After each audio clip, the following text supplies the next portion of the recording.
तो बच्चों आज हम देख रहे हैं हमारी 11वीं कक्षा का 12वां अध्याय, जिसका भाग 2 हम देखने जा रहे हैं, जिसके अंतर्गत हम देखेंगे वृहत एवं सूक्ष्म पोषकों की भूमिका।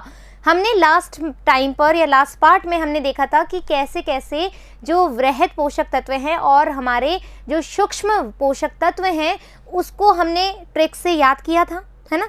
जल संवर्धन की विधि भी हमने देख ली थी। आज हम देखेंगे कि ये जो पोषक तत्व है, सारे जो 17 एलिमेंट्स हैं, वो किस तरीके से प्लांट में अपना योगदान देते हैं और क्यों इनकी अनिवार्यता देखी गई है। चलिए स्टार्ट करते हैं। वृहत एवं सूक्ष्म पोषकों की भूमिका। अनिवार्य तत्वों को कई क्रिया करनी होती है, सही बात है। ये पौधों की कोशिकाओं की विभिन्न उपापचयिक प्रक्रियाओं में भाग लेते हैं। तुम्हें पता हो तो एलिमेंट अनिवार्य कब था? जब वो जनन क्रिया करने में, पौधों की सामान्य वृद्धि में, इसके अलावा उपापचय जो क्रियाएं होती है उसमें प्रत्यक्ष रूप से पार्टिसिपेट करने वाला हो, तभी वो अनिवार्य हो सकता है। ये हमने पार्ट 1 में पढ़ लिया है। जिसको याद नहीं है, जिसको मेरी ये बात नहीं समझ में आ रही है, दैट मीन्स वो प्रीवियस वीडियो अच्छे से पढ़कर नहीं आया है। उदाहरणार्थ कोशिका झिल्ली की पारगम्यता। भाई फॉस्फेट लगाते हो ना, लिपोफॉस्फेट जो होता है या लिपिड फॉस्फेट ग्रुप होता है, हेड एंड टेल वाला, याद आ रही है बात? हमने बनाई थी ना प्लाज्मा मेम्ब्रेन को इस तरीके से, भाई बनाई थी ना लेसिथिन का स्ट्रक्चर चैप्टर 9 में, याद आ रहा है? तो याद हो गया तुम्हें फॉस्फेट ग्रुप कैसे ऐड होता है। उदाहरण कोशिका झिल्ली की पारगम्यता में, कोशिका द्रव के परासरण दाब पे, हाँ या ना। इसके अलावा इलेक्ट्रॉन परिवहन तंत्र में भी हमने बहुत सारे, जैसे इलेक्ट्रॉन परिवहन तंत्र में हमने बेसिकली इसकी बात करी थी। बफर कार्य करने के लिए एंजाइम से संबंधित कार्य, जैसे कि हमने Mg बोला, क्यूपर बोला, है ना, कॉपर बोला, सॉरी। वृहत अणु तथा सह एंजाइम के मुख्य संघटक का कार्य करते हैं। हर एक चीज का एग्जाम्पल अब अपन देखेंगे। ये तो हमने एक साथ बात करी है, अब अपन इंडिविजुअली इसकी बात करेंगे। आवश्यक पोषक तत्वों के रूप में क्रियाएं निम्नानुसार है। अब अपन इंडिविजुअली बात करेंगे। सबसे पहले हम देखेंगे नाइट्रोजन की। बच्चों नाइट्रोजन जो है, तुम्हें पता है कि नाइट्रेट जो होता है, नाइट्रेट जो होता है उसके फॉर्म में हम लेते हैं, ठीक है। इस तत्व की अनिवार्यता पौधों में सर्वाधिक मात्रा में होती है।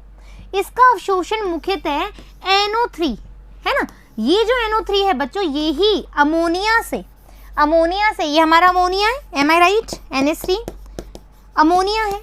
अमोनिया NO2 में तब्दील होता है और NO2 से NO3 में तब्दील होकर के प्लांट इसको ग्रहण करते हैं। और ये जो जो हमारा नाइट्रोजन है, ये सबसे वृहत मात्रा में पाए जाने वाला ऐसा एलिमेंट है जो पौधों के लिए वाकई में बहुत ज़्यादा आवश्यक है। आ गई बात समझ में? वृहत मात्रा में पाया जाता है नाइट्रोजन। तो अमोनिया से हमने NO3 बनाया और इस NO3 ने प्लांट ने एब्जॉर्ब कर लिया, अवशोषित कर लिया। लेकिन कभी कभी इस अमोनिया से NH4 भी बन जाता है, कभी कभी इस अमोनिया से NH4 भी बन जाता है। जब अपन नाइट्रोजन साइकिल पढ़ेंगे ना, तब मैं आपको डिटेल में बताऊंगी ये चीज़। अभी बस समझने वाली बात है, थोड़ा सा समझ लो, फिर नाइट्रोजन साइकिल में हम अपन बहुत बेहतरीन तरीके से समझेंगे। NH4 भी प्लांट ग्रहण कर लेते हैं डायरेक्टली। आ गई बात समझ में? तो आ जाओ देख लो। इस तत्व की अनिवार्यता पौधों में सर्वाधिक मात्रा में होती है, जो हमने पहली लाइन पढ़ ली। इसका अवशोषण मुख्यतः NO3 के रूप में किया जाता है। क्वेश्चन आ सकता है, नाइट्रोजन प्लांट के द्वारा किस रूप में ग्रहण किया जाता है? तो तुम बोलोगे मतलब स्पेशली तो NO3 माइनस के रूप में ग्रहण किया जाता है, लेकिन कभी कभी प्लांट NH3 से NH4 बना लेता है, वो भी प्लांट नाइट्रोजन के तौर पे उसको ग्रहण करता है, लेकिन बेसिकली वो NO3 के रूप में ही ग्रहण करता है। Is that clear? लेकिन कुछ मात्रा में NO3 अथवा NO4 के रूप में भी ले ली जाती है। NO3 किसके रूप में ले जाएगी? NO4 के रूप में भी ले ली जाती है। क्या हमने यही बात करी है? इसकी अनिवार्यता पौधों के सभी भागों में विशेषतः कहाँ पर सबसे ज्यादा पाई जाएगी? जहां पर ग्रोइंग होगी। ग्रोइंग कहाँ होती है? मैस्मेटिक टिश्यूज पे होती है ना, मैस्मेटिक टिश्यूज पे। क्योंकि सबसे ज्यादा कहाँ चाहिए नाइट्रोजन? जहाँ बहुत ज्यादा ग्रोथ हो रही हो। और ग्रोथ कहाँ होती है? बेसिकली ये अपना मैस्मेटिक रीजन पे होती है। तो विभाजोत्तक ऊतकों में और सक्रिय उपापचयी कोशिकाओं में, जहाँ पे मेटाबॉलिज्म की रिएक्शन ज्यादा होगी, वहां पर भी नाइट्रोजन सबसे ज्यादा चाहिएगा। नाइट्रोजन प्रोटीन में कैसे? अमीनो एसिड का स्ट्रक्चर याद है ना तुम्हें?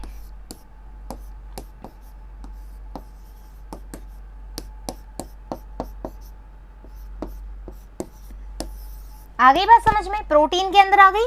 न्यूक्लिक अम्ल में नाइट्रोजनस बेसेस होते हैं, ये तो सबको ही पता है। और विटामिन और हार्मोन का भी एक मुख्य संघटक है, ये हम ऑलरेडी पढ़ चुके हैं, हाँ या ना? देखो फॉस्फोरस, अब क्या है? दूसरा हमारा फॉस्फोरस है। पादपों द्वारा फॉस्फोरस मृदा में फॉस्फेट आयनों यानी H2PO4 और HPO4, तुम्हें याद हो तो फॉस्फेट ग्रुप हमने जोड़ा था, है ना? फॉस्फेट ग्रुप अपन कहाँ जोड़ते हैं? प्लाज्मा मेम्ब्रेन में जोड़ते हैं, एम आई राइट? ऊर्जा के अंदर ATP में भी जोड़ते हैं अपन, है ना? NADPH में भी जोड़ते हैं, FADH2 में भी जोड़ते हैं, तो ऊर्जा के रूप में बहुत जगह काम आ रहा है फॉस्फोरस, है ना? तो फॉस्फोरस मृदा में फॉस्फेट आयनों के रूप में अवशोषित किया जाता है। यह कोशिका झिल्ली, आ गया प्लाज्मा मेम्ब्रेन। कुछ प्रोटीन, भाई प्रोटीन्स भी तो बहुत सारे होते हैं जो फॉस्फोरस से कनेक्टेड होते हैं। सभी न्यूक्लिक अम्लों में फॉस्फेट ग्रुप डाइएस्टर बॉन्ड बनाता है ना फॉस्फोरिक एसिड से मिलकर के, और न्यूक्लियोटाइड के लिए भी संघटक है। न्यूक्लियोटाइड कब होगा? जब फॉस्फेट ग्रुप का एडिशन होगा। कैसे? जब अपन बोलते हैं कि भैया हमें शर्करा चाहिए एक DNA को बनाने में, है ना? शर्करा चाहिए, उसके बाद में हमने बोला था हमें नाइट्रोजन क्षारक चाहिए, ठीक है? नाइट्रोजन क्षार चाहिए, और इसके बाद में तुमने यदि इसमें फॉस्फेट जोड़ दिया बेटा, है ना, इसमें तुमने फॉस्फेट जोड़ दिया, तो ये तीनों मिलकर के क्या बन जाते हैं? हमारे न्यूक्लियोटाइड बन जाते हैं। आ गई बात समझ में? तो ये सभी फॉस्फोराइलेशन क्रियाओं में इसका महत्व होता है। अब देखो पोटेशियम यानी कि हमारा K, जिसको हमने वहां पर P से इंडिकेट किया था, ठीक है? पादपों द्वारा इसका अवशोषण पोटेशियम आयन के रूप में होता है। बहुत ज़्यादा ज़रूरी है पोटेशियम आयन का, तो हम ये हमारा सोडियम पोटेशियम पंप भी तो पढ़ते हैं, और हमने बोला था पोटेशियम का तुम्हें रोल याद हो तो स्टोमेटा के ओपनिंग और क्लोजिंग में भी हेल्प करता है पोटेशियम। इसकी पौधों की विभाज्योतक ऊतकों, मैथमेटिक में होगा, कलिकाओं, पर्णों, मूल शीर्षों में अधिक मात्रा में ज़रूरत होती है। बच्चों ये लाइन जो है ना, ये बहुत ज़्यादा इंपॉर्टेंट है, इसका अपन कुछ नहीं कर सकते, हमें याद करनी पड़ेगी। कुछ चीज़ें हमें देखो याद भी करनी पड़ती है, कुछ चीज़ें वैसे ही समझ में आती है। अब ये चैप्टर में क्या है, कुछ चीज़ें हमें याद ही करनी पड़ेगी। तो इसकी पौधों में जो जहाँ पर मैथमेटिक टिश्यू होगा, जहाँ पर हमारे पर्ण होंगी, कलिकाएँ होंगी, मूल शीर्ष होगा, जहाँ पर ज़्यादा से ज़्यादा ग्रोथ होगी वहाँ पर पोटेशियम चाहिए, ये ध्यान रख लेना। ज़्यादा से ज़्यादा ग्रोथ जहाँ होगी वहाँ तुम्हें पोटेशियम चाहिए। तो अब कहाँ कहाँ होगी? देखो जड़ों में, जड़ फैलेंगी तभी तो खनिज तत्व का अवशोषण कर पाएंगी, तो जड़ों में ज़्यादा चाहिए पोटेशियम, है ना? पर्ण में, पत्तियों में हमें क्या करना है? फोटोसिंथेसिस करना है, रेस्पिरेशन करना है, ट्रांसपिरेशन की क्रिया होगी, तो उसके लिए भी पोटेशियम चाहिए। क्यों? स्टोमेटा चाहिए ना, स्टोमेटा से ही तो हो रहा है, पर्ण में चाहिए कैल्शियम। मूल शीर्ष पर हो गया विभाज्योतक ऊतकों, कलिकाओं में न्यू बर्ड है तो समझ लो कि पोटेशियम ज़्यादा चाहिए, ज़्यादा एनर्जी चाहिए। आ गई बात समझ में? पोटेशियम कोशिकाओं में घनायन या ऋणायन संतुलन का निर्धारण करने में भी सहायक होता है, ये तो बिल्कुल सही है ना? पोटेशियम अंदर की तरफ, है ना, अंदर की तरफ क्या चीज़ हमें चाहिए?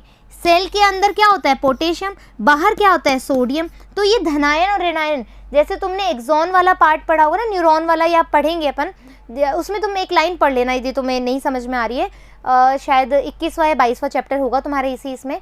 तो उसमें तुम देखोगे कि न्यूरॉन जो होते हैं, इंसानों में जो न्यूरॉन्स होते हैं, उसमें यदि ये चीज़ कार्य ना करे तो हमारा जो कॉन्ट्रैक्शन है वो नहीं होगा, कैल्शियम नहीं होगा तो कॉन्ट्रैक्शन नहीं होगा। ये किस तरीके से काम होगा वो अपन 21वें या 22वें चैप्टर में पढ़ेंगे, लेकिन बहुत ही ज़्यादा इंपॉर्टेंट चीज़ होती है ये। साथ ही ये प्रोटीन संश्लेषण, रंध्रों के खुलने और बंद होने, एंजाइम सक्रियता और कोशिकाओं को स्फीत अवस्था में बनाए रखने के लिए भी बहुत ज़्यादा ज़रूरी होता है। कौन? पोटेशियम। कैल्शियम, ठीक है, पादप कैल्शियम को मृदा से कैल्शियम आयनों के रूप में यानी C+2 के रूप में अवशोषित करते हैं। इसकी आवश्यकता विभाज्योतक अथवा विभेदित होते हुए ऊतकों को अधिक होती है। मतलब जो बहुत ज़्यादा डिफरेंशिएट कर रहे हो, जो टिश्यूज़ हैं बहुत ज़्यादा डिफरेंशिएट कर रहे हो, उनको कैल्शियम का रिक्वायरमेंट ज़्यादा होगा। कोशिका विभाजन के दौरान कोशिका भित्ति के संश्लेषण में भी इसका उपयोग किया जाएगा। डेफिनेटली ये इंपॉर्टेंट लाइन भी है। विशेष रूप से मध्य पट्टिका पर कैल्शियम के पैक्टेट के रूप में। देखो बेटा, ये जो कोशिका है, मान लो, ठीक है, यहाँ पर ये अपनी मेटाफेजिक प्लेट है,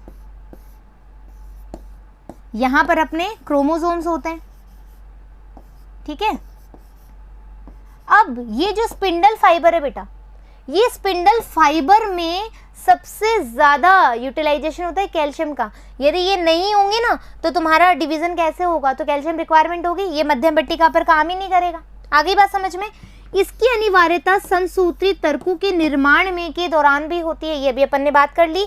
और पुरानी पत्तियों में एकत्रित, अब देखो ये तो अपन ने इसकी बात कर ली, इसके अलावा जो ये मध्य पट्टिका वाली बात भी बोल दूं, जैसे कि तुम्हें पता है ये कोशिका विभाजन होती है प्लांट के अंदर, है ना, प्लांट के अंदर होती है, तो बीच में खांच बन जाती है और ये खांच एक तरफ इस तरफ से खींचती है, फिर एक तरफ से, तो ये जो बीच में खांच बनती है ये कौन करता है, कैल्शियम हेल्प करता है।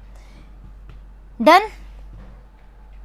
यह कोशिका झिल्लियों का सामान्य क्रिया करने में भी शामिल होती है, ये बात भी सही है। यह कुछ एंजाइम को सक्रिय करता है और उपापचय कार्यों के नियंत्रण में भी महत्वपूर्ण भूमिका निभाता है। अब है हमारा मैग्नीशियम।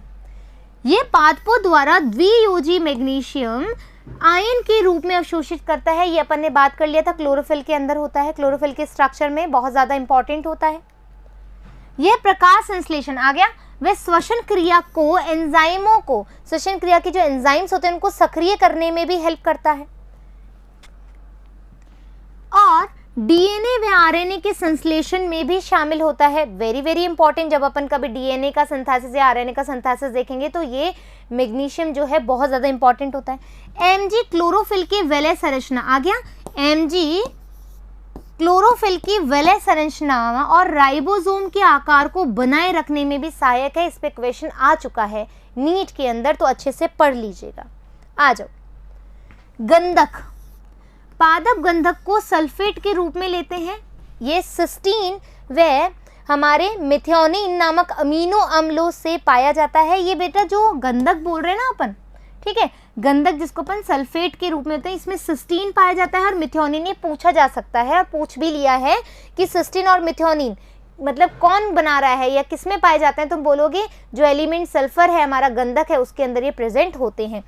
अनेक वाइटामिनों, बायोटीन, कोएंजाइम ए, फेरेडोक्सिन आदि के मुख्य संघटक है। ठीक है, नेक्स्ट चलते हैं। लोहा, आयरन। पादप लोहा को फेरिक आयरन के रूप में लेता है, Fe3+ के रूप में। पौधों को इसकी अनिवार्यता किसी अन्य सूक्ष्म मात्रिक तत्व की अपेक्षा अधिक मात्रा में होती है। ठीक है, यह फेरिडोक्सिन अथवा साइटोक्रोम जैसे प्रोटीन का भाग है। ठीक है, ये अपन पढ़ चुके हैं साइटोक्रोम और फेरिडोक्सिन, है ना। नहीं, शायद आप पढ़ेंगे अपन फोटोसिंथेसिस वाले पार्ट में, तुम्हें बहुत अच्छे समझ में आने वाला है। इलेक्ट्रॉन के स्थानांतरण में ये संलग्न रहते हैं। Fe का बहुत ज़्यादा रोल है बेटा, कहाँ पर, जब अपन इलेक्ट्रॉन ट्रांसपोर्ट सिस्टम पढ़ेंगे, माइटोकॉन्ड्रिया, क्रेब्स साइकिल पढ़ेंगे, तो वहाँ पर ये तुम्हें बहुत अच्छे समझ में आएगा। ये अपकमिंग चैप्टर्स में तुम्हें देखने को मिलेगा। इनका इलेक्ट्रॉन स्थानांतरण के समय Fe+2, Fe+3 के रूप में वितरित ऑक्सीकरण होता है। ये कैटेलिस एंजाइम को सक्रिय कर देता है, जो कैटेलाइजिंग का काम करता है, कैटालिसिस का काम करता है, उनके एंजाइम्स को ये क्या करते हैं और ज़्यादा एक्टिव कर देते हैं और पर्णहरित के निर्माण के लिए ये अनिवार्य होता है। नेक्स्ट है हमारा मैग्नीज। ये मैग्नीशियस आयन Mn के रूप में अवशोषित किया जाता है। यह प्रकाश संश्लेषण, श्वसन व नाइट्रोजन उपापचय के अनेक एंजाइमों को सक्रिय कर देता है। मैग्नीज का प्रमुख कार्य प्रकाश संश्लेषण के दौरान जल के अणुओं को विखंडित कर, देखो बच्चों जब तुम अभी ये पढ़ोगे ना मेरे साथ फोटोसिंथेसिस, तो अब तुम्हें पता लगेगा कि जो H2O है वहाँ पर ये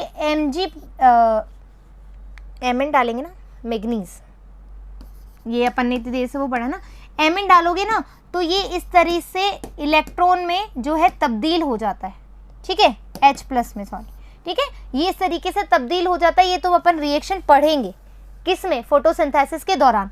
जिंक, पादप जिंक को Zn आयन के रूप में ग्रहण करते हैं या अवशोषित करते हैं। यह विविध एंजाइमों को कार्बोक्सिलेज की तरह सक्रिय करते हैं। इसकी अनिवार्यता ऑक्सीन संश्लेषण में भी होती है।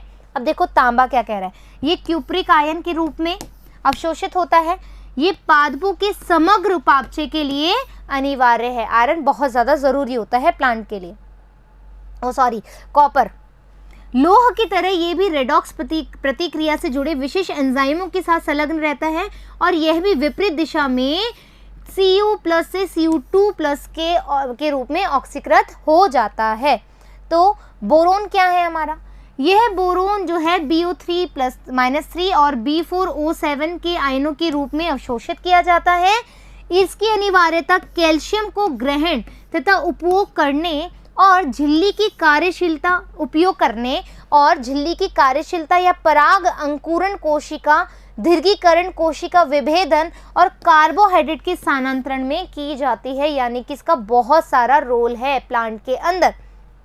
नेक्स्ट, मॉलिब्डेनम, पादप इसे मॉलिब्डेट आयन MoO2 प्लस के रूप में भी ग्रहण करता है। यह नाइट्रोजन उपापचय अनेक एंजाइमों जैसा कि नाइट्रोजनेज और नाइट्रेट रिडक्टेज के रूप में, मतलब जो बहुत सारे एंजाइम्स हैं जैसे जो नाइट्रोजन रिडक्टेज एंजाइम होगा उसके ये मुख्य घटक के कार्य के रूप में कार्य करता है मॉलिब्डेनम। ठीक है, नेक्स्ट देखें, क्लोरीन, इसे क्लोराइड आयन भी कहते हैं या क्लोराइड आयन के रूप में अवशोषित किया जाता है। पोटेशियम सोडियम के साथ मिलकर यह कोशिकाओं के विलय की सांद्रता व एनायन कैटायन संतुलन, यानी पॉजिटिव और धनायन या ऋणायन के रूप में जो एक बैलेंस करता है, किसमें, एक कोशिका के अंदर, प्लांट सेल के अंदर, वो उसमें क्लोरीन इनको हेल्प करता है। ये प्रकाश संश्लेषण में जल के विखंडन के लिए अनिवार्य है और इसमें ऑक्सीजन का निकास भी होता है। आज हमने देखा कि जो पोषक तत्व हैं वो किस तरीके से कार्य करते हैं एक प्लांट की ग्रोथ के लिए। आशा करती हूँ कि ये पार्ट भी आपको बहुत अच्छे से समझ में आया होगा। फिर मिलेंगे नेक्स्ट पार्ट के साथ, जब तक धन्यवाद।